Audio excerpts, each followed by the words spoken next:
Est-ce que c'est pas un peu une recette parfaite? Pourquoi je me dandine comme ça? Coucou, c'est Edouard, bienvenue et merci d'être là. Aujourd'hui, je vais te présenter une petite recette de truffes en chocolat. Donc les truffes en chocolat, tu connais, hein. Une petite milliardise que tu peux déguster à la fin du repas, ou quand tu veux, en fait. J'impose les créneaux de dégustation de la truffe en chocolat. Quoi, tu veux manger ça au goûter? Mais t'es complètement malade ou quoi? C'est entre 13h30 et 14h15 et 19h30, 22h15. Tu dérailles, mon pauvre vieux. Une petite milliardise que tout le monde apprécie en général et qui, virgule, tu vas le voir, virgule, est extrêmement simple à réaliser. Et en plus, comme bien souvent dans la cuisine en général, tu peux la personnaliser et l'adapter en fonction de tes goûts.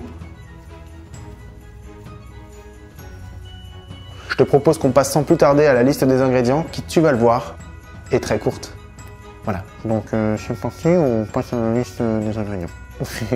Allez, on y va. Allez.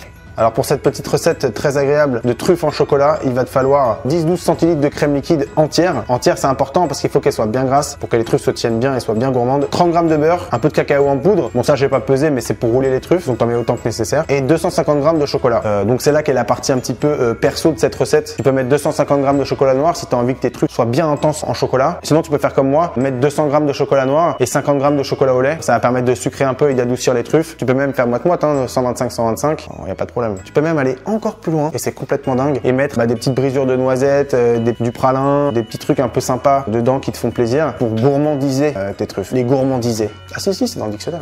Ah bah, j'utiliserai pas un terme qui n'existe pas, enfin, quand même. J'y vais pas avec le dos de la dernière pluie. C'est pas au vieux singe qu'on apprend à mettre la peau de l'ours quand même. Et puis dernière petite chose par rapport au chocolat noir, moi j'ai pris du chocolat 70%. Je t'invite à faire pareil pour que tes truffes aient un bon goût de chocolat parce que c'est quand même dans cette recette le chocolat qui est à l'honneur.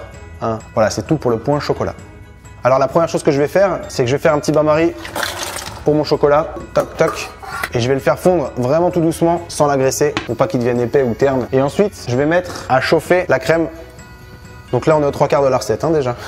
Oui, c'est rapide. Voilà, donc le chocolat est bien fondu. Ma crème vient juste de bouillir, donc on va pouvoir enchaîner. Là, tu peux stabiliser ton petit cul de poule avec un torchon. Et on va venir verser la crème chaude tout doucement dans le chocolat. Et en fait, le truc, ça va être de bien fouetter comme ça pour faire rentrer de l'air dans le chocolat. Qu'à la fin, les petites truffes soient bien onctueuses. Et pour finir, on vient mettre le beurre en petits morceaux et on l'incorpore tranquillou.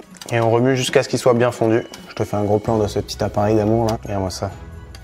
Maintenant, je vais débarrasser ce petit appareil dans un truc plat pour que ça refroidisse bien. Donc moi, je le mets dans mon merveilleux moule. Donc là, ça part au froid pendant une petite heure, le temps que ça fige. Donc voilà, c'est terminé pour la plus grosse partie de cette recette. Là, j'ai mis le petit moule au froid. On le laisse une petite heure. Et dans une heure, quand le chocolat sera figé, on viendra rouler nos petites truffes et on va les passer dans le cacao. Ça va être extrêmement ludique. J'en rigole d'avance.